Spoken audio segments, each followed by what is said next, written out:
Good morning and welcome to For Fantasy's Sake, Quad City's first and only fantasy football show. I am your host, Doug Green, broadcasting live from my wonderful, beautiful basement. Joining me from his basement will be one Mr. Chris Steele, and DJ and his bathroom are over there in the other corner. All right, so we've got a little bit of housekeeping to do. So, Deej, we promised folks a t-shirt winner. Who do we get? We have our t-shirt winner is, unfortunate for him, San Francisco 49ers fan Kyle Garisher, who will be picking out a t-shirt for us to send to him. I was thinking we should just send him a Kansas City Chiefs Super Bowl LIV championship shirt. I think he would enjoy that quite a bit. We had a Niners fan win? Oh, it's worse. It could have been like, I don't know. I can't think of a fan base. It could have been a Patriots fan or something, or a Cowboys fan. I think that's the only two fan bases we unanimously don't like, right? It's hard to tell anymore. I guess there's a lot of loathsome figures out there. I guess we could say in the past 10 days or so, I'm sure we all are irritated about the Kansas City Chiefs fan base. Well, I don't mind the Niners. I think that Shanahan is a likable guy, and that team, they're doing the most with what they got. And I think that's kind of commendable because none of those guys really stand out if you look at their entire team. There were two of them. Well, Bosa and that Kittle never comes to mind because he's injured right now. So it's one of those things, but I don't know.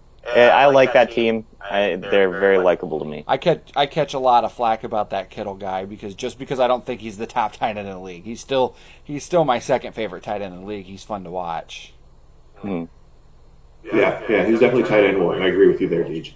Okay, so let's get into a little kind of fantasy football talk.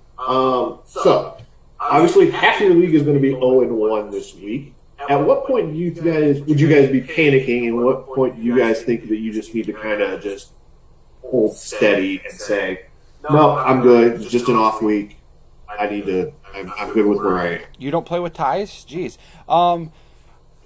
I guess for me, I would wait like 3 weeks because I'm in the mindset. A lot of leagues, 6 of 12 make it.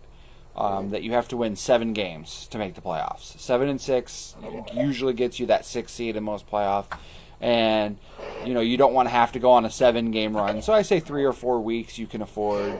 Maybe go 3-6 the rest of the way if you go 0-4. But I mean that's tough as well, or 6-3, whatever. But I say you get 3 or 4 weeks before you really panic, unless you're in a situation where you were starting like Lev Bell and Marlon Mack and Michael Thomas. I think in that situation you are pretty nervous because you're 0-1 and half your team just went down for the foreseeable future. Yeah. I think injuries is the only reason to really panic at this point. But even if you are looking down the barrel of a bad season, if it's a keeper league, you need to keep in mind that maybe you should be making moves to improve your team for the future. It's week 1. I wouldn't start right away, but in your mind, kind of start making a list of who's acceptable to lose and who you want to keep long term. Who's your foundation, and who are guys that you can flip for something that can help you even more next year. I'm in 3 leagues. I lost in all 3 leagues last week, so I'm feeling great about life, guys. Yeah, I'm 1-2. I'm 2-3. Unless you count the league I drafted for my wife, that's an 8-team league and plays with children. But I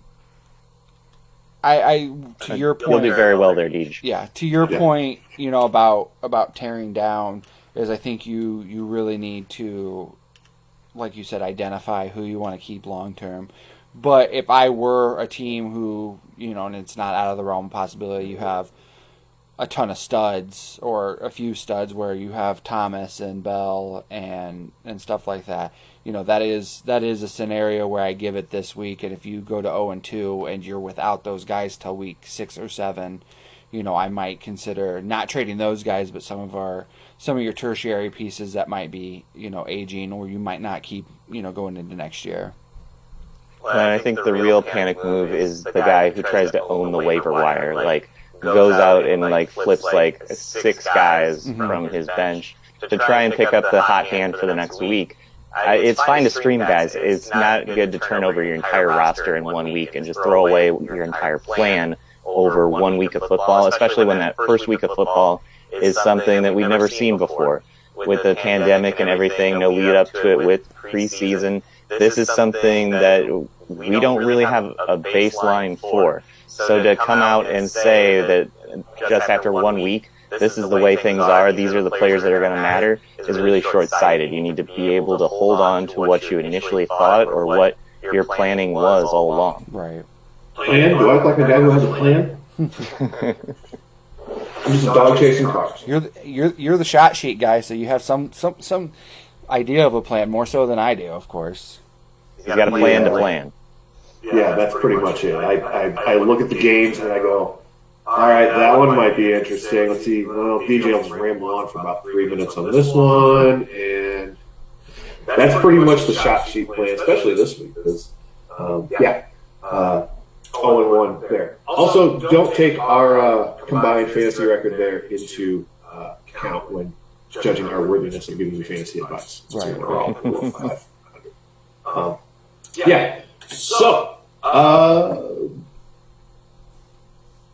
well, what kind of moves would you make? And one of Doug's wins last week came at the expense of Chris, so you have to kind of take that into consideration as well. Oh yes, my only win was against Chris in the B Bowl. Hey, now I'm feeling even better about things, guys. Hey, no problem. Now, in my defense, I do my work league. My literal team name is Team 0-1 Star because I play our head of finance every year, in week 1, and every year she smacks my butt in the first week, and then I come back usually and I play her better later on. But that first week I always lose to her. It's become the running joke in the league that I open the first week with a loss to her. So you asked long term who we're kind of looking at, because obviously the big guys like Hines was obviously picked up. I would look at P. Ryan for the Jets. He's a guy that they used some draft capital on to grab, and who knows with Bell, he's out until at least week 6, being on the IR, and then between it being a hamstring injury and it being Le'Veon Bell, you don't really know what his motivation to play will be, how motivated he'll be. So you obviously can't count on old man Gore toting the ball 35 or 25, 30 times. Why not? Throughout the entire. It hasn't stopped him since. I know. Do you really want him to be your number one guy, though? I mean, it is the number one guy, no. But the stable, like we saw with the Lions and Adrian Peterson, can work. Right. The Lions' running attack looked pretty good last week. You don't know how much of that is the Bears' defense just getting gashed right now, or the fact that, I mean, I've never been a proponent of the stable of running backs working, but I think the template is there with what San Francisco has done lately, and the Lions made it look good. Those 3 guys alternating all worked. Yeah, no, I agree. I think helps to have some talent in there too. Yeah. I think another guy that I would look at long term, especially in redraft. Obviously, you're not going to get him in keeper or dynasty. Jalen Reagor showed some flashes last week for Philly. So I mean, they got to throw the ball to some wide receiver. They can't throw the ball to Goddard and Ertz 40 times a game, which would be interesting if they did. But they've got to find somebody on the outside. I mean, there's the receivers in San Francisco that I would look in, especially I think Deebo Samuel in the next few weeks will be coming off. So that's a guy who after this week, especially if you're top on the waiver wire and there's not a whole lot of injuries this week, I would jump on some of those guys who may be coming back after week 3. Yeah, and right now, you're right. It's just about trying to find the value in those guys that were overlooked to begin the season. I think Malcolm Brown really had a coming out party for himself, where he was on the waiver wire in 2 or 3 leagues, before week 1, because people just assume he's going to have his job gone to Cam Akers. Right. Cam Akers went way high in a lot of drafts, and I think it's kind of short-sighted to have a rookie running back come in this kind of situation where he's going to know all of the blocking schemes and a team is going to trust him. to be that guy that's going to protect a quarterback when they need it most. I think another guy that even this week would be interesting would be like a Brashad Perriman, because with Jamison Crowder out, Sam Darnold's going to have to throw the ball to somebody who wearing a Jets uniform, and Perriman's a guy who, granted, it was with Winston who was willing to force balls in, but he has had some success in the league to the effect where, it wouldn't be completely unheard of if he was able to go over 100 yards and a touchdown. Yeah. Well, speed still kills, and Perriman's got a lot of it, so that's what really makes him an elite player. People have been waiting on him to kind of show out for a long time now because of his bloodline with Chris Carter. So just that bloodline being there, people thought this is a guy who was going to come into the league and really make a name for himself. It took him a while to get there, and I think he just never really got the opportunities prior to last year in Tampa Bay when they were short on people and they just needed to put that ball in the air and have somebody come down with it. I don't know that I really trust Darnold, though. I think that we've seen enough of Darnold to know what's there, and it's trending in the wrong direction at this point. Right. Yep. Our leader left us. I know. We lost the host. But we got a smiling picture of his face. He's in a tunnel somewhere. He is in a tunnel somewhere. We touched on Perriman being in Tampa Bay last year. That's another guy. Obviously, he's gone with all the stuff going on. Godwin is Scotty Miller. You thought maybe it'd be Justin Watson, but it looks like it's going to be Scotty Miller who's going to kind of take over that Chris Godwin role. And with concussions, who knows how long it's going to be out. He's going to be in concussion protocol. So this could be a multiple week injury. Obviously Evans is the number one target, and even arguably with Godwin there. So, but there's going to be plenty of touches, especially for a slot receiver in a Tom Brady offense. Yeah. Well, what did you think of Brady in that first week? Because it looked troubling. He looked old, and he looked like a guy in a new system where he hadn't been there before. What did you kind of think of that whole situation? Is this just something that needs some time to work, or what are your takeaways? I felt like there were some situations where they were able to get some chemistry going, and Brady was able to look good, but then other situations he looked like a 42-year-old man playing quarterback.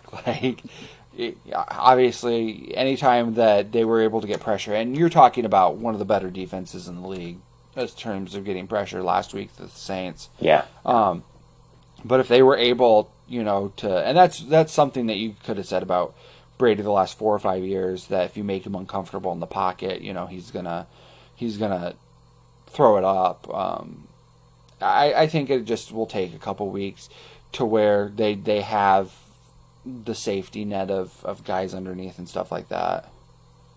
Well, and as much praise as we give that whole Tampa Bay situation, that offensive line isn't anything special by any means. Right. They've got Marpet at the guard position. He's elite. But the rest of those guys, they're guys.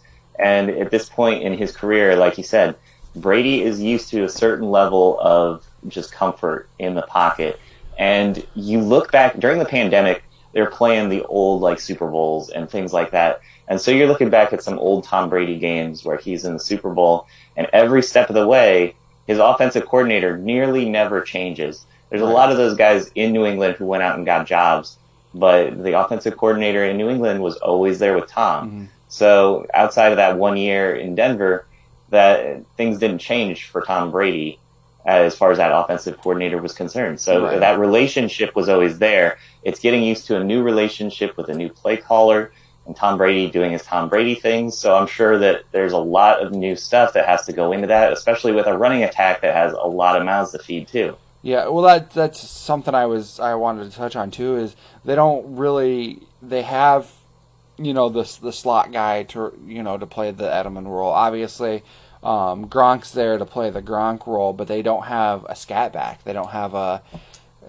guy to play James White role or Rex Burkhead. Because that's the thing that the Patriots always had for him, was somebody that he could check down to, that could run a draw, could block if they needed, when they needed to, and they don't really have, because Ronald Jones and Leonard Fournette, neither of those guys are really that guy, and they cut Dare Agumbawale, so they don't really have the guy to replace that.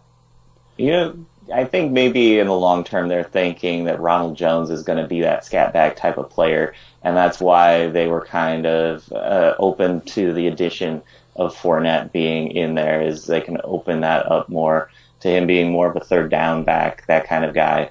If he has more of a established role and they can just feed Fournette, you have that good combination of those two. But like you said, Josh McDaniels is a great offensive play caller. He's very clever at getting the ball to players that are going to get the ball at some point. So I think that it's just going to come down to how comfortable Brady is in this situation, because Bruce Arians is already kind of calling him out a little bit. And how's that going to go over with Tom Brady, who's this guy who's won championships and is considered one of the best of all time, having to deal with a coach who is very unlike Belichick. And Belichick is this guy who's going to back you in the media and then tell you everything in private, right, whereas Arians lives his life out loud. So. Right. All right, we're gonna cut to commercial real quick. Hopefully, in the meantime, Doug can get back working. So I'm gonna try to do these wonderful reads that Nathan Joyce. We hear you just barely, Doug. You're still in a tunnel. Okay, I'm gonna restart. Sunday is the best day at Kavanaugh's Hilltop Bar and Grill in Rock Island. You can now enjoy a limited brunch menu while listening to your favorite Jamokes talk about fantasy football. And let me tell you, there's nothing better than the Kavanaugh's Brunch Burger, which is a sizzling all-beef patty topped with an egg and hash browns and served with a side of hand-cut fries. Stick around after the show and grab one of their 250 tall boys or a Bloody Mary while checking out all the action from every game around the league and keeping up with your fantasy studs on one of their numerous screens with NFL Sunday Ticket. That's Kavanaugh's Hilltop Bar and Grill, 1228 30th Street in Rock Island, the non-bubble home of For Fantasy's Sake. Clint's Draft House Pizza and Grill, located in the Belgium neighborhood of 7th Street in Moline. Clint's Draft House and Pizza and Grill is home of some of the Quad City's best food and drink specials. On Sunday, there's no better place to be.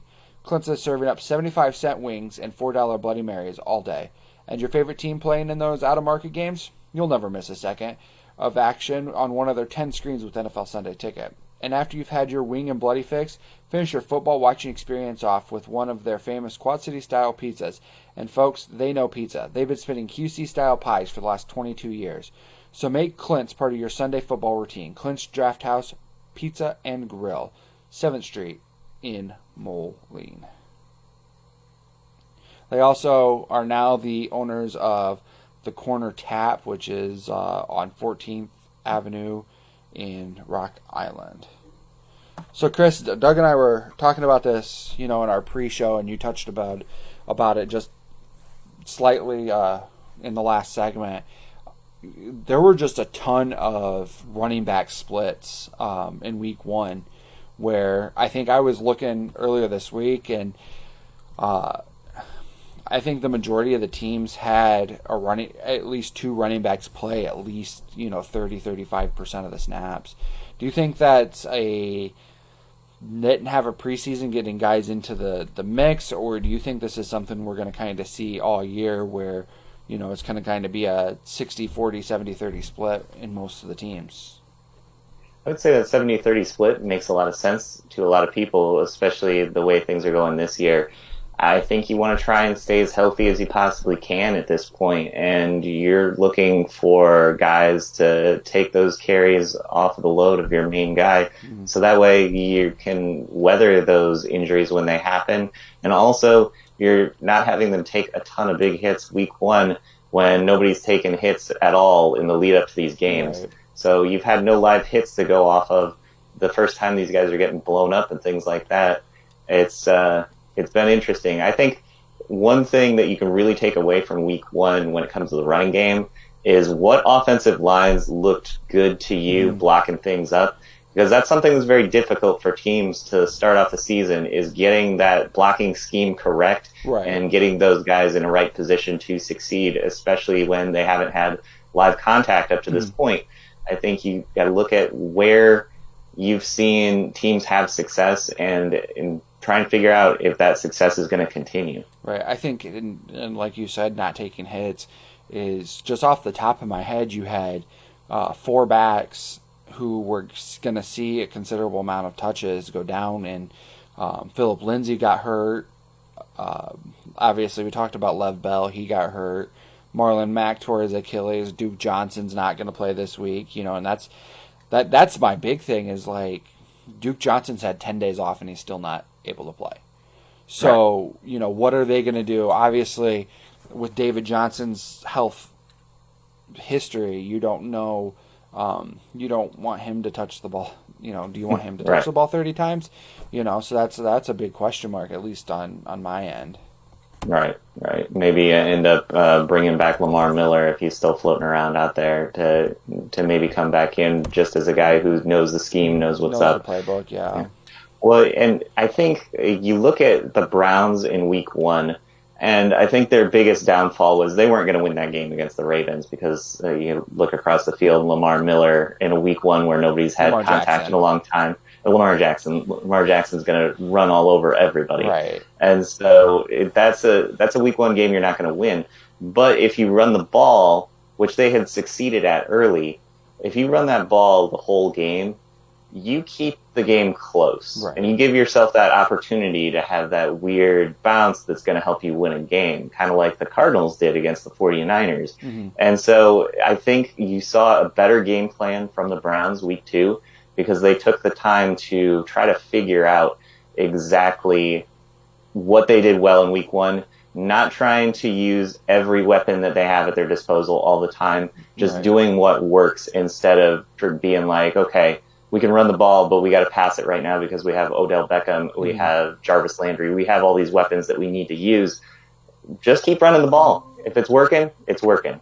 I'll tell you, I thought this on Thursday watching the Browns is their running game's dangerous. Like both Chubb and Hunt, looked really good, and I think that as a fantasy owner of Chubb, it kind of got frustrating because he's only really playing on those positive game script downs where they're winning or they're not down by much, and that's what happened in week 1 is Hunt outsnapped him because they didn't have any positive game script, Right. And like Chubb's a guy who can catch the ball. I mean, he had 1,700 yards last year from scrimmage.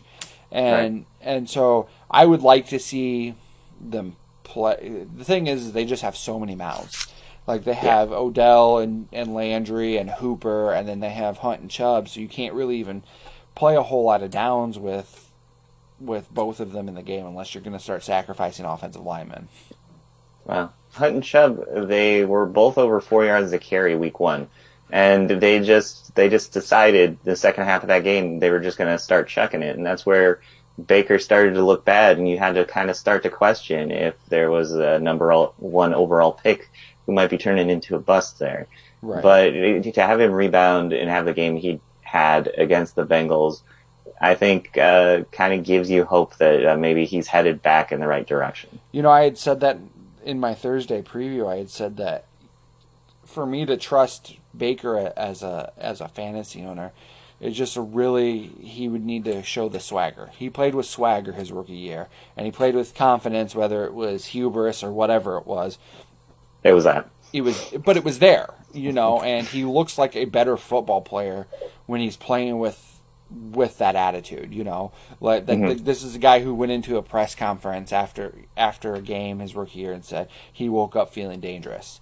And he looked dangerous on Thursday night. I know it was against the Bengals, but the Bengals defense isn't terrible.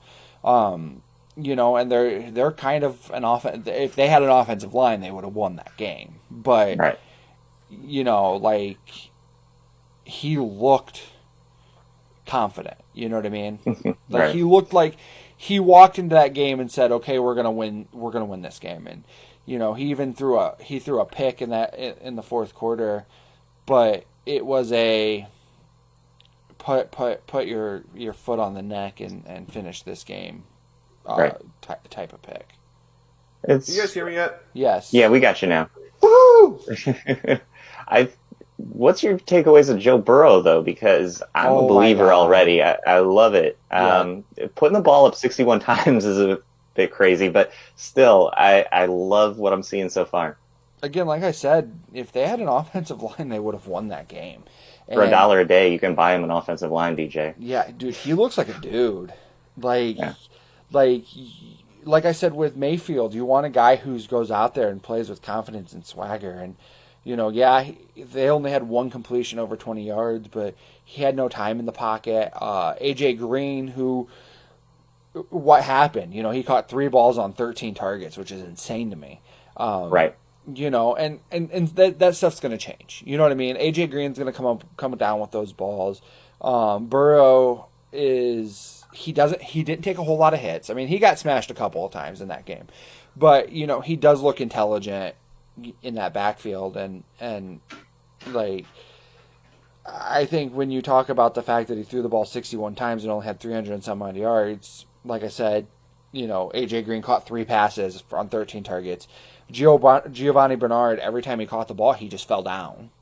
Yeah. You know what I mean? And so like they had those situations where if you can change some of that stuff, which as Burrow goes on in his career, and then obviously Zach Taylor getting smarter as a play caller, as a head coach play caller, that he's going to be dangerous. Like he's definitely going to be a guy in the NFL.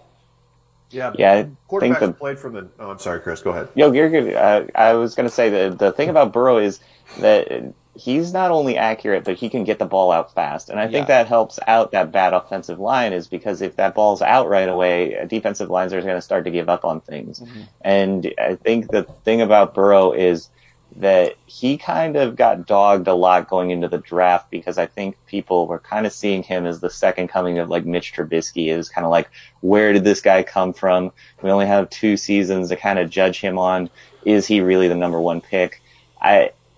I think a lot of that disappeared for me watching him in the college football playoff, where he looked like the best player on the field against Trevor Lawrence. So it's one of those things where I think I would be very excited if I'm a Cleveland Bengals. Why not?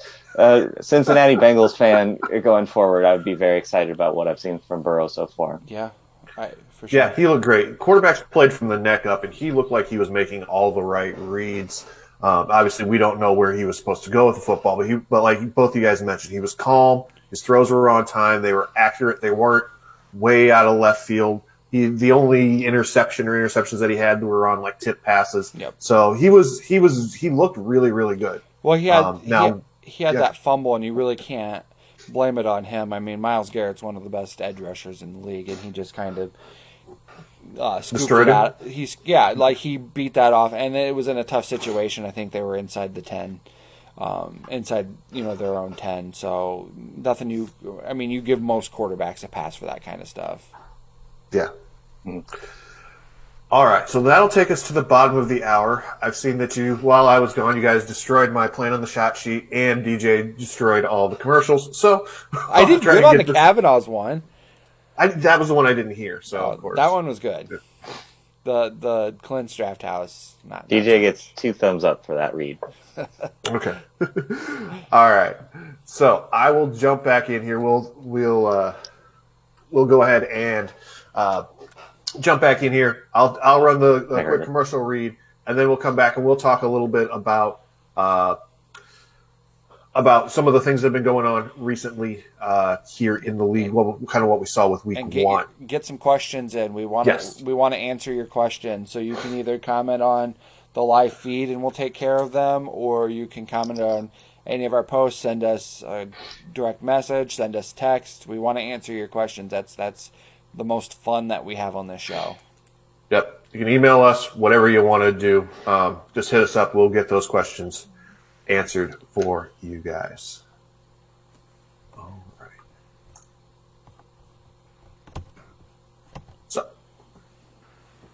Clint's Draft House Pizza and Grill, located in the Belgian neighborhood of 7th Street in Moline. Clint's Draft House Pizza and Grill is home to some of the Quad City's best food and drink specials. On Sundays, there's no better place to be. Clint's is serving up 75-cent wings and $4 Bloody Marys all day. And your favorite team playing in those out-of-market games? You'll never miss a second of the action on one of their 10 screens with NFL Sunday Ticket. And after you've had your wing and bloody fix, finish your football watching experience with one of their famous Quad City-style pizzas. And folks, they know pizza. They've been spinning QC-style pies for the last 22 years. So make Clint's part of your Sunday football routine. That's Clint's Draft House Pizza and Grill, 7th Street in Moline. Alrighty, so DJ's wandered off to do DJ kind of things. But we can still talk about some stuff. So, Chris, you're going to have to go first. Oh, DJ comes I'm back just in always time to here. save my life. Oh, yeah, but you look better when you're gone. Our logo is pretty nice. Yeah. Okay. So I don't know where you guys talked about, but did you guys talk about the running back splits We yet? did. We did that segment, Doug, while you were gone. Okay.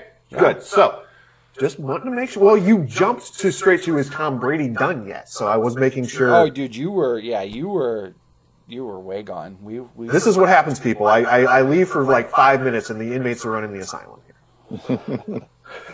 Okay. So one of the offenses that surprised me this week that I thought looked really, really good, a lot better than I expected them to look, was Arizona. So do you guys actually think that they are legit?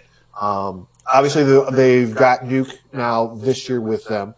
Still got old man Larry Fitzgerald. But the guy who's really impressed me when I didn't think that he would be Kyler Murray. I knew he was going to be good, but I thought he'd be more of a guy who's going to run out the back door first chance he got, and then only threw when he had to. But he's actually looked like a decent quarterback, and then running when it's necessary. So do we actually think that these guys are actually going to be legit, and this is a good football team and be a good place for fantasy points to come from? Yeah, I think if they're going to keep targeting Hopkins the way that Deshaun Watson did, like that's the most exciting thing as a Hopkins owner in Dynasty. Is I was just really curious about how they were going to target him. Like I can say from the Chiefs playing the Texans twice last year, you kind of knew every third down, no matter how many yards it was, DeAndre Hopkins was getting the football every time. And that's kind of what happened in Arizona last week. Like, it was insane. Like, I was very happy about it. I don't even care if he scores a touchdown, if he's going to catch 14 passes for 150 yards every week. As long as they keep feeding, the offensive weapons that they have, like, I don't care about Kenyon Drake. Just keep chucking the ball. And maybe I'll take all the bad things I said about Kyler Murray back. I think outside of, I'm very low on Drake this year. I think as long as they keep the ball in the offensive weapons not named Kenyon Drake, I'm confident in getting fantasy points. I think I have Kyler Murray as my number 3 quarterback, and that's saying a lot this week. That's crazy talk. I think the thing that I liked most about Murray's performance is that he can be good without taking big hits. I think that was the really impressive part of it, is that he was able to get down when he needed to get down and avoid those big hits when he was scrambling too. Most quarterbacks that are able to make a big impact on the game, you think back to RG3 when he was doing his thing, it seemed like just a matter of time until he got knocked out of the game. I think with this newer breed of guys like Lamar Jackson and Kyler Murray, you're seeing the players that are aware that they need to take their health into account on every scramble. You can get that first down on the next play. If it's first and 10 and you're scrambling for 8 yards, you can get first down on the next play. Live to play another day. If Kyler Murray is going to break his hand or his shoulder diving for a meaningless first down in the first half, that's problematic for you. I think we're taking a big leap in just ascending him to that level. He's very good. And a second-year quarterback, that's where you're trying to figure out if they're going to be elite or if they're going to be a bust. And I think he's trending in the right direction. But to win that game over the 49ers, they had so much luck because that game was spinning out of control in the first quarter, and then they get that punt block. And then Kyler Murray and the Cardinals get set up inside the 10-yard line. That's a big turning point in that game because after that, we're right in this game. We're down 3 points instead of being down 2 scores, and we've got every reason in the world to just keep it close and see what happens at the end. And they hung around long enough to win the game. I'll say, we both touched on it briefly, but I think a big difference in that offense is now you have more than one guy you have to cover on those short yardage plays, where last year you kind of knew every time it was going to go to the tight end or Fitzgerald. And now that you have Hopkins there, you don't know, who the ball's going to. Hmm. Yeah, it was kind of a disappointing performance from Christian Kirk. You'd like to see him get more involved in the offense going forward, and maybe that's going to be something that kind of unlocks them. I was surprised watching the game just about how well their offensive line handled San Francisco when I thought they were just going to be overrun. And maybe that's just a week one thing. And you think too, like the college bowl games, because there's so many odd factors going into that game. You think about like the college bowl games. There's one team that's happy to be there, and there's one team that just wants to get this game over with. And I think the 49ers, to a degree, were the team that just wanted to get this game over with and get on to the next game because of the forest fires, because of the pandemic. So many things going on at this time, and the Cardinals were there to shock the world. Right. Yeah, you kind of knew when they coming into that game that they really wanted to win it. And I refuse to say that. I won't say the NFL team wants it more, but I understand kind of where you're coming from on that. And you could see in that fourth quarter, watching on NFL Sunday Ticket Red Zone, that they not sponsored, but that they were playing. I keep using this word, but they were playing with that swagger that you need to win in the NFL. I think that comes from just having a guy like DeAndre Hopkins. Larry Fitzgerald's a Hall of Famer, but that guy's not peak of his power as Larry Fitzgerald. To have DeAndre Hopkins on the field with you means that if you get the offense the ball, you have a chance to score every time. Yeah. One really fun thing that we saw on in that game was they throw a short pass to Hopkins before the half, and before he's even touched down, they're handing the ball to Larry Fitzgerald. He's getting the ball back. They're able to spike it and get a field goal. And that's a thing that is just a veteran move by Fitzgerald that is just, it's going to make them fun to watch. Mm. Yep. Speaking of guys, okay, we talked about a offense that looked really, really good. Now we want to talk about somebody who didn't look quite so hot, and that's Saquon Barkley. Lots of people were kind of counting on him to really have himself a big day, drafted him very high like I did, and then he comes out and he lays not just a chicken egg. That thing might have been a dinosaur egg. That was not a good performance. If it wasn't for his receiving, there'd be pitchforks and torches going on up in New York right now. So guys, is it one bad game for Saquon, or is the New York Giants offense just crap, and this is the way it's going to be for all the rest of the year?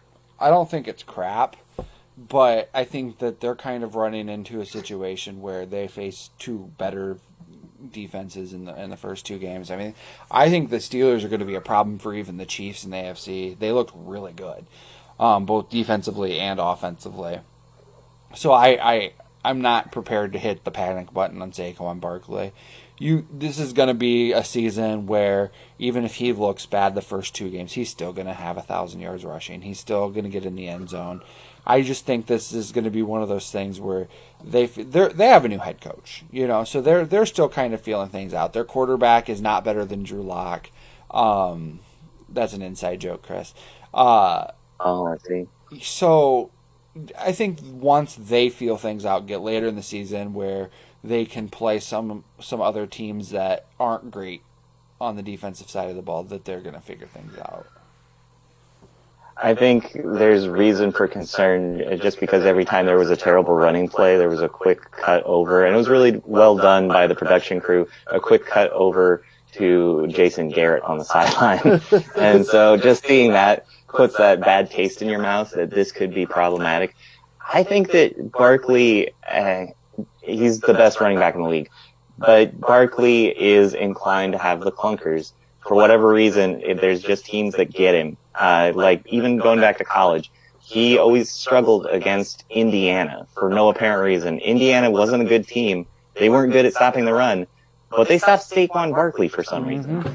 And so it's one of those things where I think you kind of shrug it off a little bit. There's reasons for concern because of Jason Garrett, but if you're trying to come up with like a player that could be benefiting late in the season from like an early trade, I think you try to make a move for Saquon Barkley, especially because early on he's going to struggle here because he struggled week 1. He goes into the Bears.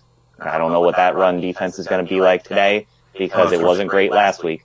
But say he struggles again today. Then he goes into San Francisco after that.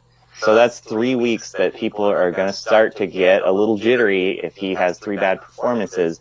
Maybe swoop in and you think by the time the end of the season / playoffs roll around, you're going to have true Saquon Barkley at a discounted price. That's a very good point, is people are going to give up on their first round picks pretty easily. Their first 2 round picks is, if they're struggling, say if he struggles this week and again next week, people are going to panic. You might be able to trade somebody who's actually done really well the first couple of weeks that you drafted in like the 3rd or 4th round for Saquon Barkley. And like you said, he is going to figure it out. He's going to, like I said, rush for his 1,000 yards, score 8 touchdowns. Like I'm not ever going to push the panic button on Saquon Barkley. And even the receptions are enough to get you by here the first couple of weeks. The touches out of the backfield are going to help you out, and he's going to be fine. He's just not that number 1 selection that everybody imagined him to be. Just like Doug knows that because I drafted him in our group league, and Doug beat me because I have Saquon Barkley. I played Saquon Barkley in all 3 of my matchups last week, and I was with him once and against him twice, and so yeah, I needed him to lay an egg to get my only win. So I'm not crazy about. I had mixed emotions that night, just kind of like everybody else on that first Monday Night Football. Anybody else that you guys think maybe the needle's too far on early on here? People who are like, oh, this is great, or oh, this guy's terrible. Nyheim Hines. I'm a big fan of him, just because there's so many things that he does well. He's got elite speed for a running back, and just his ability to be a pass catcher out of the backfield. He's not Christian McCaffrey by any means, but he could be a poor man's version of it. And that offense, it needs something like that right now. It can't be T.Y. Hilton all day. Nyheim Hines really makes sense. I keep in mind that was against the Jaguars, and they're easily the worst team in the NFL. I know that they won, but I'm just not high on them at all. Okay. And you got to start to wonder if there's going to be touches siphoned away because they spent that draft pick on Taylor. But right. I think early on, Hines is going to get every opportunity to win this job just because he's been there a long time. He knows the running schemes, a long time being like 3 years. But he's been in that system that whole time, right. And he knows exactly what's going on the whole time. They trust him. All right, quick before we go to break, I want to ask you guys something. As I see the inactives are starting to roll in. Buffalo is without its 2 top linebackers today. Now, they are playing Miami, but do you think that is worth rolling the dice on a Myles Gaskins? Maybe not, maybe start him in a flex spot today? My big thing is when the chips are on the table and they need to get in the end zone running the ball, it's going to be Howard. So I just kind of wonder, even without that, I think that the linebackers more play into Mike Gesicki than it would Myles Gaskin. I think you got to start to really wonder about Ryan Fitzpatrick, because Fitzpatrick is a guy who always shows up when you least expect him. And so when you do expect him to be good, that's when he's problematic and nothing works and everything is wrong and he's broken. And so it's kind of just like the start of this season makes you think, oh, okay, so old Fitzpatrick is back. And so I'm not buying on anybody in that system until we see some sort of competency in that offense. I just want to see Tua on the field. Yeah, Tua's the only guy I would want. He's not even playing right now. Right. So you got to I think you got to wait it out right now if you're looking to have your Miami guys show out. Preston Williams is one of my favorite players, like low-key guys. I think he could be somebody who breaks out this year. Well, 2 touchdowns confirmed from him because Chris said Nyheim Hines. Well, wanted to say Nyheim Hines last week, but yeah, I wanted to say Nyheim Hines and Preston Williams are 2 of my favorite underdogs that I just can't quit on. And Williams was set up to have a pretty strong fantasy season, like right around like that elite status last year before he went down with an injury. So even this year, people are discounting him. He was on the waiver wire in several leagues that I'm in. Just looking at that, I was like, this is a elite wide receiver that you can get for nothing. right. Why not give him a shot right now? Because that offense has got to go eventually. They're going to be throwing a lot late in games because there's probably going to be a really good chance that they're going to be bad and be behind by a lot. So that's a wide receiver that does have value. All right, so that'll take us to our commercial break. So we'll hit a quick commercial, and then the other side of this, we'll talk a little Bears, Packers, and how all of that went down last week, what we expect this week, all that kind of fun stuff.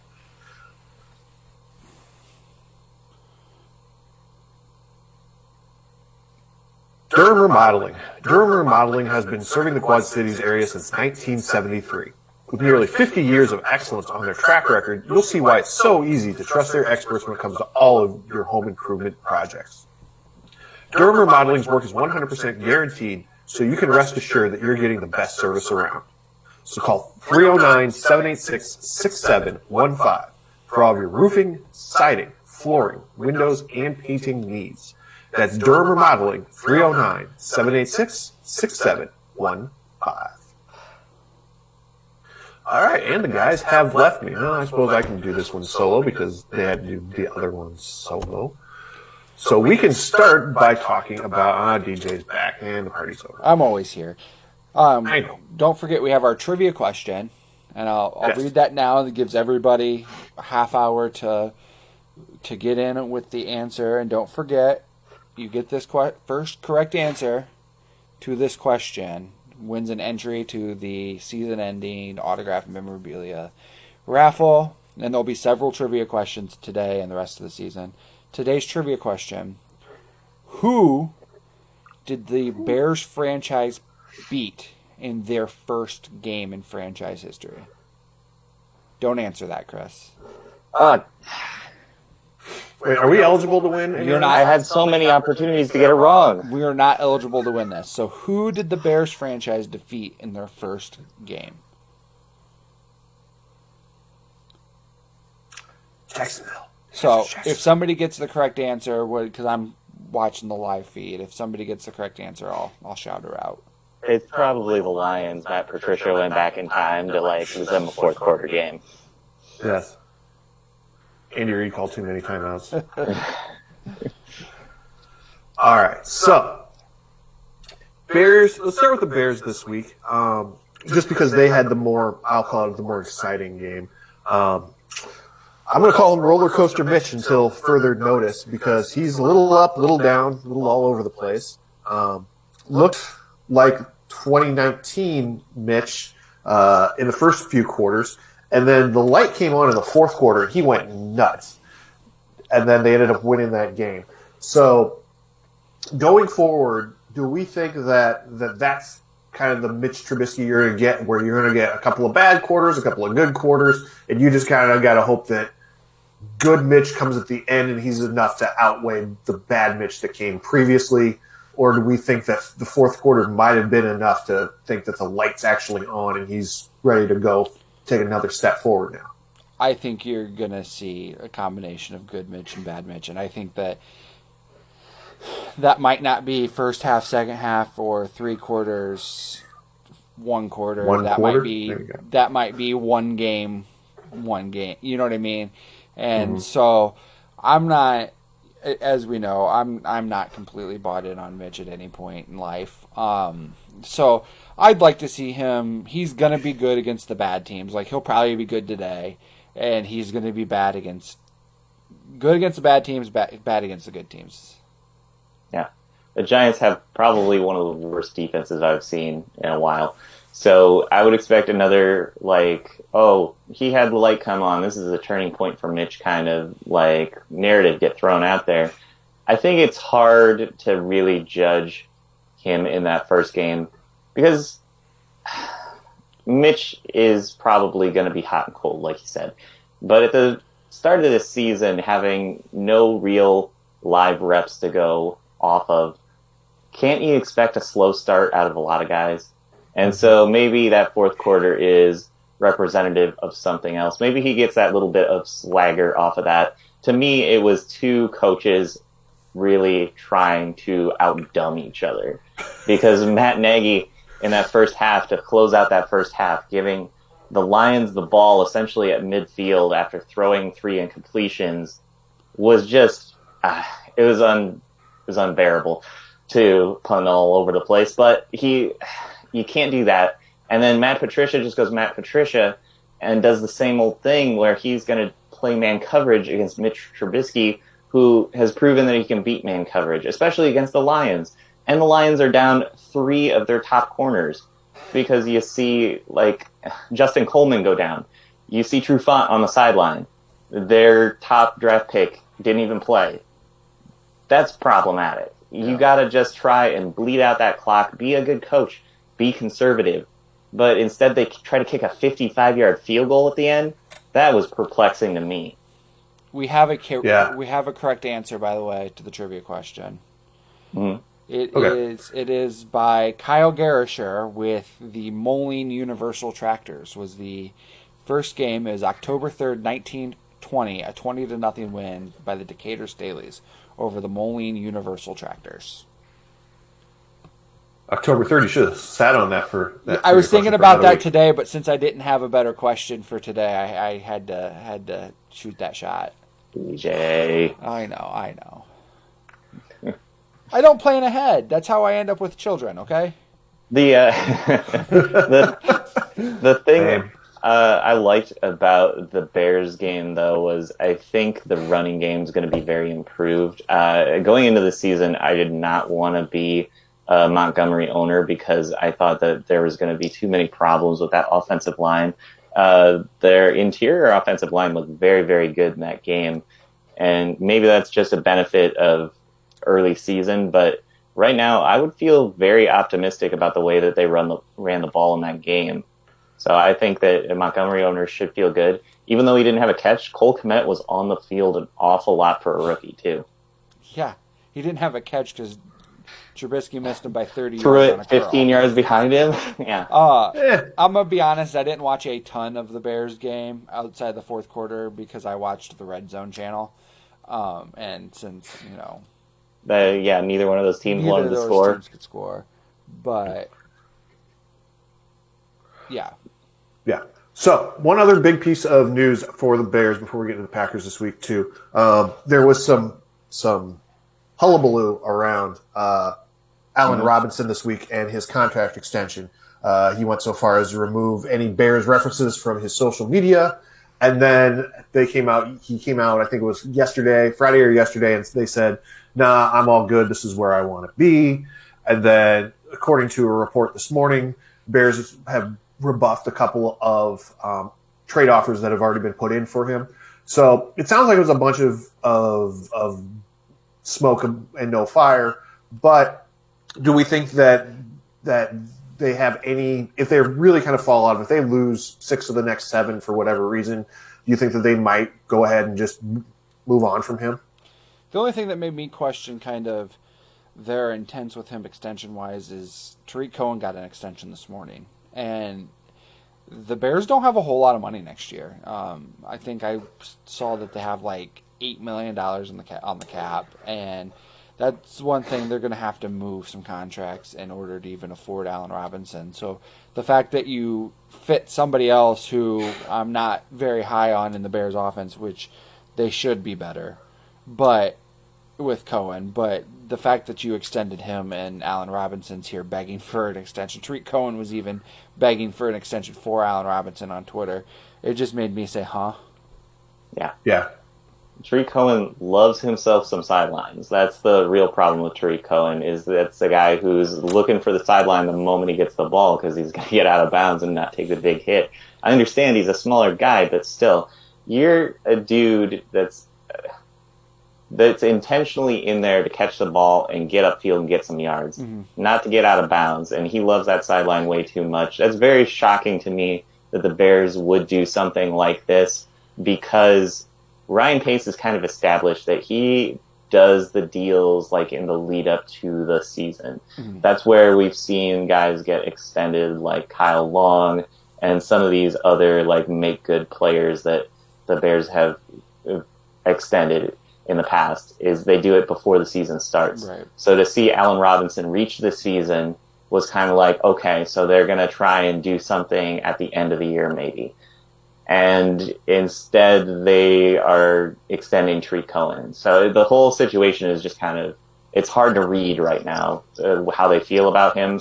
Maybe that's a sign that they're just going to let him go at the end of the year. I think they end up at least tagging him and trading him. I don't think that's a guy that I don't really know what their other free agent situation's like, but I don't see them letting him go for free. Well, they're in trouble, though, because you think about the way the cap can go down next year. Right. Because of the way things are happening. Right. The cap can go down, and they're expecting it to go up. That's the way they project things. So this is going to be a problematic one, because they backed up the bank truck to get Robert Quinn, and he hasn't played a game yet. Right. It's only been one game, but still. Before we move on, and before the folks from up north start screaming at us that we don't give them equal time, Packers looked good last week, put up a ton of points. Do we think that they can keep up that pace, or was that just kind of a one-game Minnesota's terrible kind of fluke? It was really weird, because you always think of them as a really good defense. The Vikings is the them I'm referring to, and like Davante Adams torched them. Well, Rodgers torched them, but Davante Adams was another guy was awesome, like Hopkins was last week, where he just caught everything thrown his way, and which, like we talked about last week, is. He started his career with no hands, and for him to catch, everything thrown his way now is crazy. But then you think about MVS was awesome last week. There was no Aaron Jones, so they were a passing team against a team with who you always considered a really good defense. So you just saw something I think unexpected. Last week out of Green Bay, and you got a shootout for the most part, because the Vikings offense looked decent throwing the ball to Adam Thielen a ton, but I would expect this week them to run the ball a little bit more against the Lions.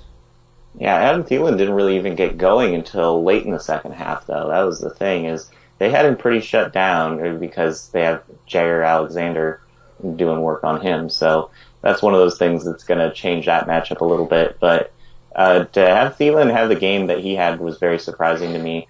Like you're saying, though, DJ, Devontae Adams to really turn into this kind of guy who has 17 targets for 14 catches, that's a big deal, especially with 2 touchdowns.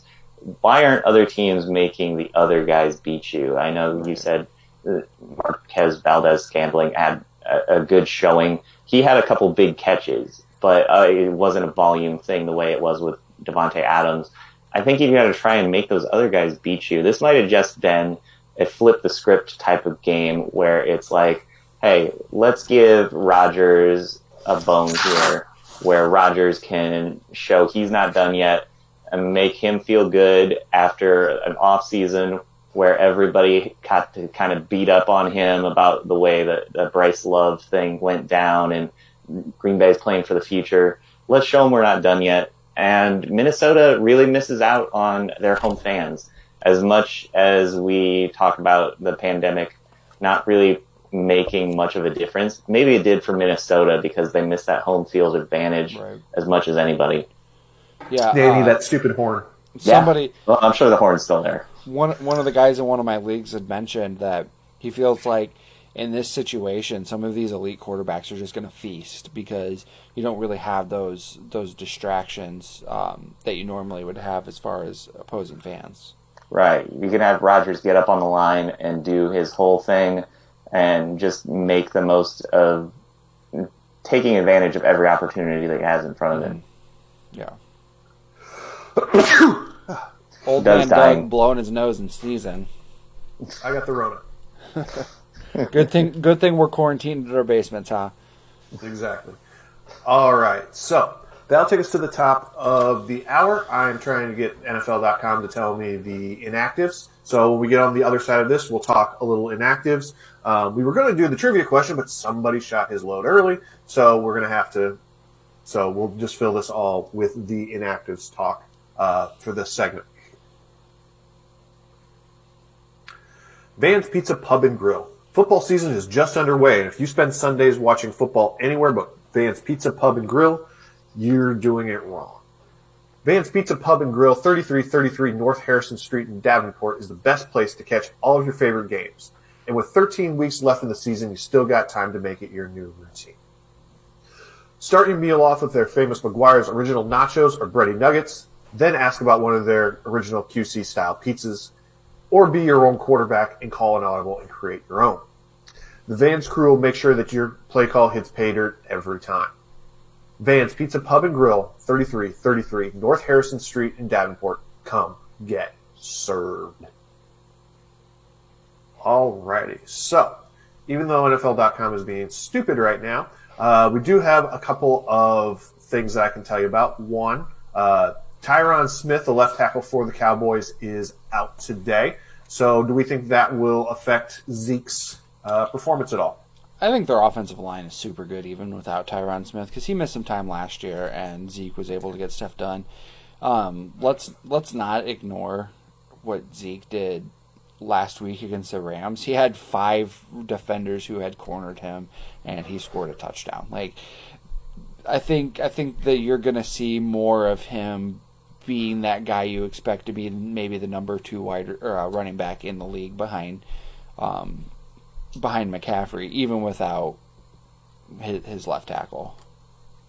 Yeah, don't discount what Tyron Smith means to that offense, but I think they're going to be just fine.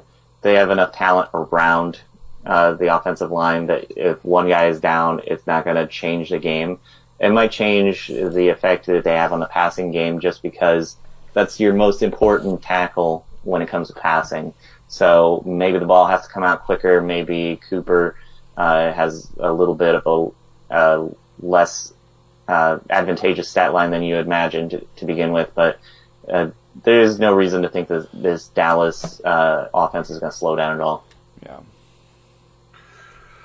Down in Houston, Duke Johnson is out. So big ups for our main man, David Johnson. While you were in the tunnel, we did touch on that, Doug. Oh, okay. And then, and Brandon Cooks, did you talk about him going as well? No, is he active or inactive? He is active. Okay, yeah. He looked, like we talked about last week, he looked pretty good against the Chiefs. Like, he looked like he could be that number 1 option.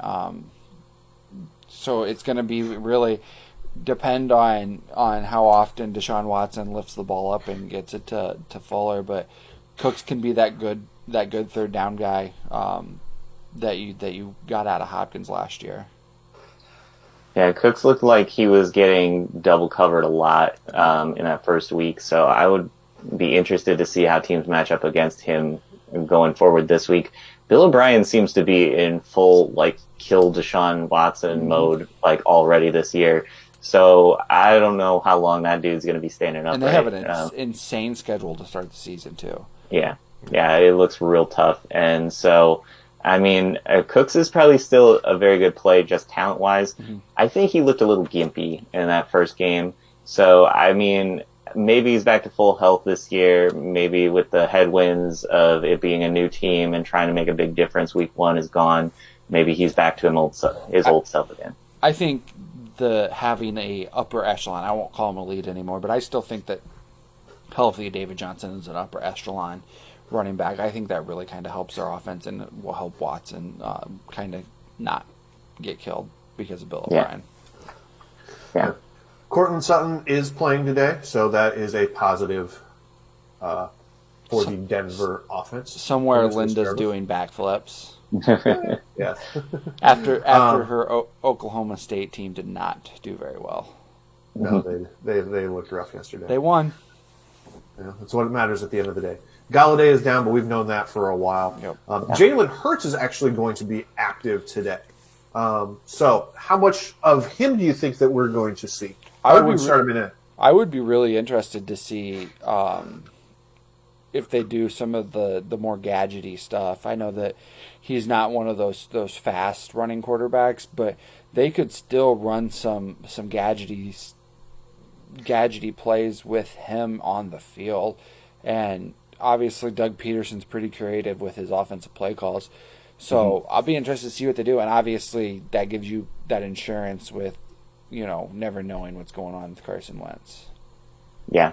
I think having him active, if you're going to use him as a decoy, I think that'll work better than actually putting the ball in his hands, because people will see him on the field. They'll just assume he's going to get the ball. And then if you're Peterson, you're going somewhere else. Right. And I think Carson Wentz didn't really do himself a whole lot of favors. He had a hot start last week and then just disappeared, it looked like. So part of that might be Alshon Jeffrey being down again this week. So as Bears fans, we know not to expect him to play a whole lot. Any chance we could just use Carson Wentz as a decoy instead and actually watch Jalen Hurts play? Well, we don't want to see a player get injured on a play where he doesn't touch the ball. So, yeah. All right, finally got NFL to cooperate with me. So, for the Jags, D.D. Westbrook is down for what that is worth. A.J. Brown, I don't know, did we know that earlier this week? That we did. I missed that. I knew A.J. Brown was down. Had to take him out of the lineup, but Corey Davis week, woot woot. You're the only hopeful one left, DJ. Chris Godwin, we knew he was down, so that's not a surprise. Philip Lindsay, we had a feeling he wasn't going to play this week, so he's down. And now you made Linda sad again. I know. I'm sorry, Linda. I like how your own wife is a Broncos fan, but yet you're touting one of our you're worried about one of our writers' emotions before her. Yeah. Okay. Just enjoy the couch. Is all I'm saying. All right. Alshon Jeffrey's down. We talked about that. Let's see. George Kittle is also down. We talked about that. Jamison Crowder's out this week. I don't know if I knew that. I don't think I knew that earlier. We talked about that while you were in your tunnel. Yeah, you were in the tunnel. All right. TJ Yeldon also down. I'm just scrolling through here, reading down names as we go through. Rocky Sin, I love that guy. He's out. Jack Doyle is out this week. I don't think I knew that. Who's Philip Rivers going to throw to? You did know that because Mo Alley Cox was in Michael's. I didn't. Huh? Yes. Yeah. So he's going to continue to throw to Naheem Hines, I guess, because why not? No Wayne Gallman. No, that's not a big loss for the Giants. No Riley Ridley. I don't think anybody's starting him. So that looks like the injury report as it stands right now. So those are kind of the big names that are there. I know you guys talked about it earlier about everybody kind of being out. Is there any kind of waiver wire pickups? Who would be the guy if you need a quick plug-in that you would go out and grab somebody today? I think one of the things that I did, and I'm actually unfortunately starting him, is Traquan Smith. They're going to have throw the ball to somebody behind Emmanuel Sanders. in New Orleans this week, and I think that he's a guy who has scored some touchdowns in the NFL. Caught Drew Brees' record-breaking, his first career touchdown, and Drew Brees kept the ball. What a jerk. So, yeah, Traquan Smith is a guy that I'm pretty interested in this week. Corey Davis, but after last week, obviously, he was in the first round of waivers. Benny Snell would be interesting, even if James Conner can go. Yeah, I think you saw a better burst out of him. Yeah, I don't know that it's fantasy relevant, but I'd be interested to see who gets the ball behind Melvin Gordon in Denver. According to Sleeper.com, that is going to be KJ Hamler. He's active KJ today, Hamler, the receiver, is going to be the backup running back? Yes. Interesting. Okay. That actually would be interesting. One name I'm kind of liking is, it's only for a week. He's probably been picked up just as a precaution by one of your opponents, but if he's still available, Jordan Reed makes sense to me this week as a good play, because, I mean, you don't want him long term, but this is a guy who has shown that he can do it in the past. He looked like he was still in the NFL when he played last week for the 49ers, so he could benefit from them just having a ragtag group at wide receiver. And he's been in that Kyle Shanahan offense, so he kind of knows what he's doing. And he's as close to a George Kittle replacement. Yeah. Like, he's not a clone, because George Kittle is obviously awesome. An elite blocker. Yeah, he's just an elite tight end. Like, he's the number 2 tight end in the league, but getting you can't replace a guy like George Kittle, but Jordan Reed's probably as close to that as you can get as a backup tight end. Mm-hmm. Like, he runs like a wide receiver when healthy. He can do kind of the things that Kittle does, and so it'll be really interesting. You don't really have to change your playbook with Jordan Reed in the offense. Mm-hmm. Rolling back real quick to and James Conner is active today. Rolling back real quick to New Orleans, because Michael Thomas is out, do we think that maybe Jared Cook might be a sneaky play? Yeah, I mean, I don't know. I got him, I think, as my number 8 tight end. So I think he's a guy, especially with how shallow tight end is, that you're going to play most weeks anyway. But yeah, dial up your Jared Cook if you have him. If you have another tight end, like if you have like a Kelsey, a Hunter Henry, something like that, I might consider even playing Jared Cook in my flex if I don't have a better option. This might be a weird week where, like, Taysom Hill could be like sneaky flex just because of the way Michael Thomas is a volume guy. So with him being out, you can't force Emmanuel Sanders to kind of take over that role. He's kind of just Emmanuel Sanders at this point, which is a really good wide receiver, but he's not Michael Thomas. So you're going to have to spread the ball around. Right. I think with Taysom Hill's abilities, you make the most of that this week. That makes him just a fringy flex guy, but still, if you're looking for somebody you're desperate, that might be one that you can sneak in there. True. All right. I don't see anybody. Does Taysom Hill have any other eligibilities anywhere other than quarterback? I thought he was wide receiver eligible this year. I thought in a couple weeks I saw that. I think ESPN, he's eligible at somewhere else. I'm not really quite sure, but yeah, I agree with you that this could be Taysom Hill touchdown week. Yeah. Yeah. With that kind of, when the number 1 guy goes down, weird crap can happen. And it's New Orleans. Weird crap can happen anyway. Yeah, I'm just not weird crap. I'm just not buying a whole lot of tight end love in New Orleans because we haven't really seen it in the past. I mean, there's good players that are at tight end there, but it just, those numbers aren't consistent, and I wouldn't bet on it. Yeah. Yeah, it's always the week that you don't expect it that he's sitting on your bench that you're like, no! All right. So, that looks like that'll take us to the end of this segment. So, we're going to do another commercial read, and then when we come back, we will take your questions, and we will do our famous rapid fire. So if you've got your questions, get those in. Again, you can hit us up on Twitter, on Facebook, down in the live stream, or you can email those to us however you want to get those questions in. Have we heard from our boy Jordan Rangel yet? We have not. We have not. Jordan. Yeah, really Send it in. Somebody text him. Make sure he's okay. I have texted him a couple times today. I don't know. He went golfing yesterday, so who knows what state he's in.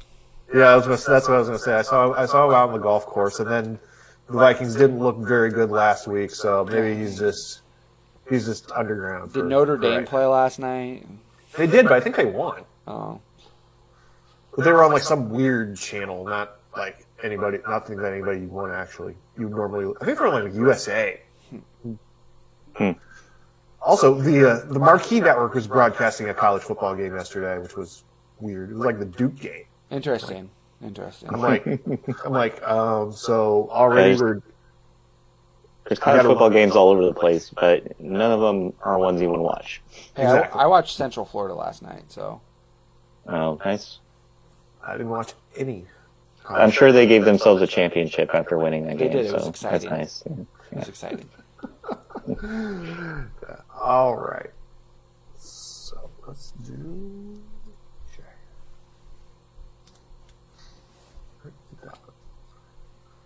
What read haven't we done, DJ?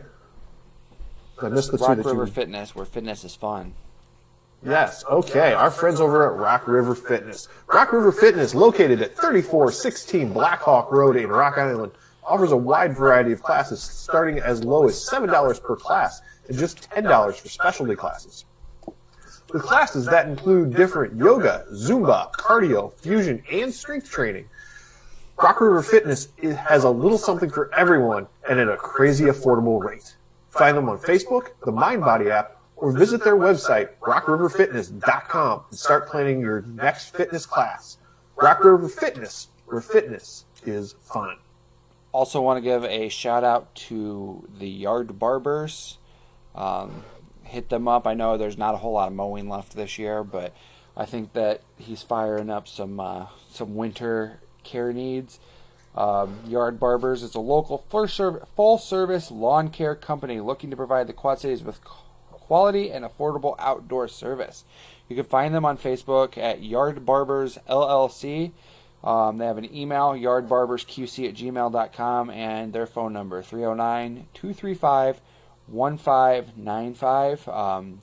They've been very gracious with their sponsorships, so... Yes, and if somebody would drop that into the live read sheet, one of us might be able to read that on a weekly basis. Yeah, well, I just read it. So, come get served, Doug. Mommy and Daddy are fighting. No, we're not fighting. So let's get to these questions, Doug. All right, fine. First two questions come from got that? Okay. Yeah. Cousin Bo wants to know Malcolm Brown or James White in PPR. Malcolm Brown. He looked like he's a solid option in that passing game, and we're still filling out what New England's going to do. James White's kind of going to lose out on a lot of those inside the 10 plays to Cam running it looks like. So until we know more, I think Malcolm Brown over James White. Yeah, I think Malcolm Brown really had himself a coming out party last week where he proved that he is a number one back, and I think the guys behind him that they spent draft picks on are going to have to wait their turn at this point. It's something where I think a lot of people drafted those guys pretty high, but Malcolm Brown is a guy who's been floating out there for a while, and he's going to be special. Yep, Malcolm Brown looks like he's got the better matchup play this week. All right, in a TD heavy league, would you want Will? I cannot talk this morning. Will Fuller. Him. Yeah. You want that guy or Deontay Johnson?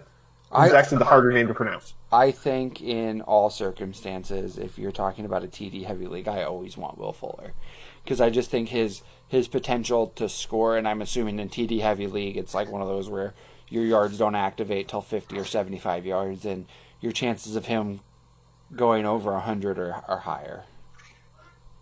I was surprised at the amount of looks they gave to the rookie wide receiver from Notre Dame in the Steelers' offense last week. Chase Claypool. So, yeah, Chase Claypool. He looked pretty good. And so that might take away from some of Deontay Johnson's value. So I would probably lean the other way in that situation.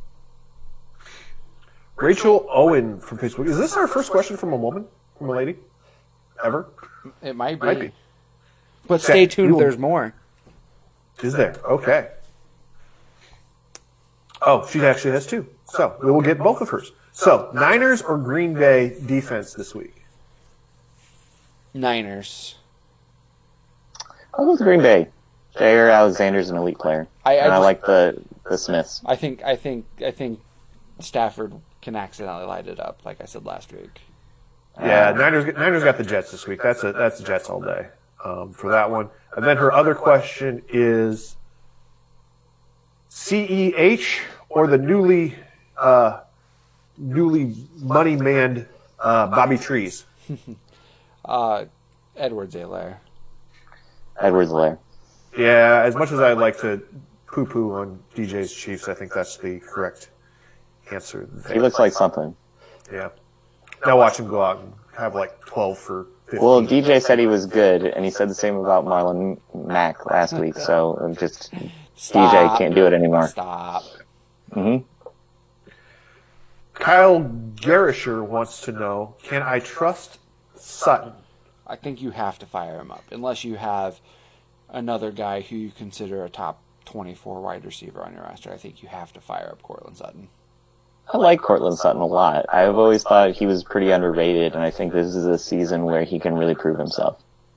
Yes, I live on Sutton Court. You can absolutely trust me. Charlie Owen wants to know, PPR League, flex spot, Hunter Henry, D. Moore, I'm not quite sure which D. Moore that is, or DJ Chark. I'm saying DJ Moore. Yeah, I think that would have to be DJ Moore. I wouldn't trust Hunter Henry because he's always injured. Yeah, I would go, if that's DJ Moore, I would go DJ Moore, Chark, Henry in that order. Cousin Abby. We have a lot of cousins on this show. Cousin Abby wants to know, start Peterson, Dobbins, or Snell as my RB2 in a TD-heavy, no PPR league. Peterson. I don't That's know. tough. I like Snell. Hey, Abby, can you make a trade with Bo? That'd be... Just make him give you a running back, too. That'd be swell. So I think Peterson might have been a one-week wonder type of thing. So?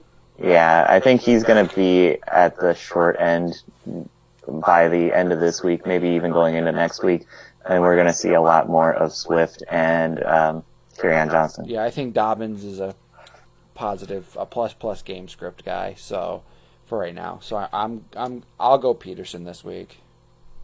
Yeah, I think I'm leaning Peterson just because I don't think they'll give Snell the goal line work. I think if they're going to, if since Connor's up, I think the way they'd play it would be Snell. I cannot freaking talk today. Snell between the 20s, Connor with the inside stuff. Yeah. Well, Snell was looking really good last week, and Connors was only healthy for like a quarter last game, so you just never know what to trust with that dude. Yeah, true. All right, Dustin Garisher wants to know, Keenan Allen or Nyheim Hines? I was deprecating on Nyheim Hines earlier, but I'll go with him. Keenan Allen's traditionally struggled against the Chiefs, so I'll go Nyheim Hines. I think there's a lot of talent there with Nyheim Hines. I think he's going to surprise some people. He's a scat back player, but as long as he's getting those touches, he's going to put up yards. Keenan Allen's terrible, so Nyheim Hines is the... Wow. So, Kyle, or Dustin, that automatically goes Keenan Allen, because if we agree, that's trouble. Yeah, that can't be good. All right. Kyle Garisher, we got the whole Garisher clan up here this morning. He wants to know, Bridgewater, Carr, or Darnold? This was a question last week, too. Find a new quarterback, Kyle. But for this week, Teddy Two Gloves. I guess Teddy Two Gloves. I would go with Teddy. I love Bridgewater. I think that he's ready to make that offense work. Which means start Derek Carr, Kyle. Yeah. All right. Driston Owen wants to know Gronk, Breida, or Chris Thompson. Gronk. Breida. And I'll go Chris Thompson just to get it across. Yeah, the round board. it out, Doug. Come on. Make it even more complicated for him. Yes. I almost went... DJ, you got to quit answering the way that I'm going to answer. That doesn't make for a good show. I almost went Gronk just because Godwin's out, and I think then Brady will lean on Gronk this week because he's not... go with somebody that is comfortable with. So start Especially Gronk, since he looks... Tristan. Start Gronk. Well, Gronk only had like 2 catches last week, didn't he? On 3 targets? Yeah, I think so. Yeah. But Godwin's out, so he'll get more looks. So he'll get 5 for Yeah. 3 catches. Yeah, but one of those will be a touchdown. I'm going to guarantee a Gronk spike this week. Oh, man. Okay, write it down. Now we're in the guarantee business. It's Yes. Doug's lock of the week. Watch It out. is Doug's lock. All right. Austin Owen wants to know Deontay Johnson or Edelman. Edelman. Edelman for the volume. I was going to say Johnson. So you're both wrong. All right. And then Gunner wants to know Perriman or Scotty Miller. Scotty Miller. Scotty Miller. Well, I'll take Perriman. Let's see. He's the only man standing who can catch a ball. He can't catch. Rashad Perriman has never caught a football in his life. He can Ever. run real fast, so you hand it to him, and That's it'd be because one of his those hairline's backwards like- passes. Back to here. He's got no drag. Nathan Joy's hairline. Oh, wait. What? Yeah, don't worry. No, we still love Miss Nate. All right. Okay, so that'll handle all of the questions for this week. All right, so we're going to head into our rapid fires, which means they are rapid, Donald. Top scoring quarterback this week. Patty. I'll go with Kyler Murray. Russell Wilson it is. All right. More rushing yards this week. Russell Wilson or Cam Newton? Wilson. All right, go Cam. Damn it. Will you quit answering the way I'm going to answer? Fine, Russell Wilson it is. I'm going to go all Russell Wilson all the time. Wheel of Rams running back. Why don't we have the wheel thingy? Where's the wheel thingy, DJ? Sorry. Get a wheel. Top scoring Rams running back this week. Cam Akers. Yeah. I think it's easy, Brown. Brown. What can Brown do for you? Exactly.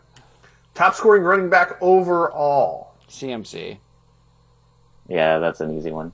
We'll go with Allaire as your A1. I'm going to go... I'm feeling Dalvin Cook this week. Dalvin Cook was whose picture I used on the rankings thing, so it might be a good thing. Miles Sanders over under 81.5 rushing yards. I'm going to go under. I'm going to go under just because he's coming off that injury. You don't know what you're going to get. Kay Adams from the NFL Network had him as her number 1 running back play this week, so I am not going to go against Miss Adams. Funny story. Last week that was Todd Gurley over under 56.5, and he rushed for 56 yards. So it was a push. Yeah, they know what they're doing. Wheel of Philly tight ends. Top scoring tight end this week. I got Goddard. Ertz. It's probably back to Ertz. I think Goddard was just a beneficiary of that whole team being beat up again. Sorry, I'll keep it rapid, Doug. That's okay. Top scoring wide receiver in Atlanta, Dallas. Julio. Yeah, I'm good with that. I'm not. Amari Cooper, then, Doug. I was say that's what I wanted, and then again, DJ keeps stealing my answers. Sorry. That's okay. DJ cheats. We all know it. Yeah, give me Ridley in that one then. All right. Will Leonard Fournette ever get in the end zone? No. Yes. For a this 1 gets- yard gain. It's A 1 yard touchdown. I assume it means this, but I'm just going to assume forever. No. I have to continue my 16-week stretch of saying yes, Leonard Fournette will score. Eventually, I'll be right. Not for over a yard. No. More catches in week 2. Nuke or Adams? Adams. Adams. Nuke. I think they're going to try and put the clamps on that thing this week and make somebody else beat them. Yeah, I can see that, but I think Adams is still their only option. I don't see anybody else up there. Austin Eckler, over under 39.5 receiving yards. Chiefs linebackers, not good. I'll say over. Because he only had 1 catch last week. They're definitely going to want to get him more involved. I love Eckler. I think he's really talented. I'm going to go over. I will take the over as well. Corey Davis, over under 44.5 receiving yards. Over. Under. It's Corey Davis. I got to discount everything that he does in his entire life. I'm going to go also. I will also take the under, and then I'll throw in a bonus question. Who has more receiving yards this week, Eckler or Corey Davis? Who? Corey Davis. Eckler. Yeah. Eckler. I have a strange feeling this is going to end with Eckler having like 100 receiving yards. Has Eckler kind of just been disappointing at this point for you? Because I think he's a lot more talented than this. I know it's 1 week, but I expect more out of him. It's just really weird, I think, going from Philly Rivers, who really loves to check the ball down and throw to his tight ends and running backs, to going to Tyrod Taylor, who you really just don't know what he wants to do, because he's never really had good players. Like, if you think about it, like he went from Buffalo, where they didn't know how to use Woods or Goodwin and use any of those guys, to he goes to Cleveland before OBJ and Landry, where they just really didn't have anybody to throw the football to. And now he has like legitimate people to play football in Eckler and Mike Williams, Hunter Henry, and it's like you have no idea what he can do with good football players, because he's never had them before on his team. There's a weird point in his time in Buffalo where it was like, okay, he's doing pretty good there, but he still was like a season and a half into his career and he hadn't thrown for more than 300 yards. Like, he had netted over 300 yards because of his rushing ability, but he hadn't thrown for over 300 yards. A season and a half of his playing career, because everybody forgets that he's Super Bowl champion with the Baltimore Ravens. He was a backup to elite quarterback Joe Flacco. Yep, very elite. That's why he's on the waiver wire. All right, last one on the way out the door. Top scoring wide receiver this week. I just want to note that last week I said Devontae Adams. Yes, you got one right. And I got one right. Hey, so I'm gonna just say Devontae Adams again. I said Dallas Goedert was a sneaky play last week, so I want some credit on that. Hey, we all said smart things. Who did Doug talk about that was smart? We said a lot of dumb things, too, though. Oh, yeah, we don't talk about that. That's a good one. Okay. What was your top scoring wide receiver, Chris? I'll go with Julio. I think that's a good matchup. Okay. All right. So that is it. That will do it for this week. We appreciate everybody riding along, as always, on Sunday morning. You can catch us on Facebook Live every Sunday morning. You can always send us a Facebook post. You can find us on the Twitters at FFSQC. You can always drop us an email at forfantasysakeqc@gmail.com. Is there QC on that, DJ? I always get that wrong. Yes. Okay. All right. Awesome. Doug, you gave your cold to DJ. I just saw it. Make sure to sneeze that's why into it's your called elbow, computer guys. virus. That's how you don't spread the corona. Make sure you visit our website, too. We got a lot of talented contributors, none of which are on the show. Well, we save our hacks, our washed-up journalists for the show. Yes. And we let our real journalists write stuff for us because they're not washed those who up. can write, those who can't do the live show. That is accurate. That is accurate. So make sure you visit our website, forfantasysakeqc.com. And vote for us in the Locals Love Us as well. Oh, yeah. It'd be nice to beat some of those other not good sports radio shows. Yes, well, please. And we want to thank all our fans, because really we don't pay to promote the website, and we don't pay to promote this show. So to have people take some time out of their day to spend their time watching us be silly, or to read the really good content that is on the website, is just really fulfilling. The response we've gotten these first couple weeks of the football season has been tremendous. Yeah, and we have 3 more trivia questions, 2 today and 1 tomorrow. So make sure you check those out too. Alrighty, that'll do it. We will see y'all next week.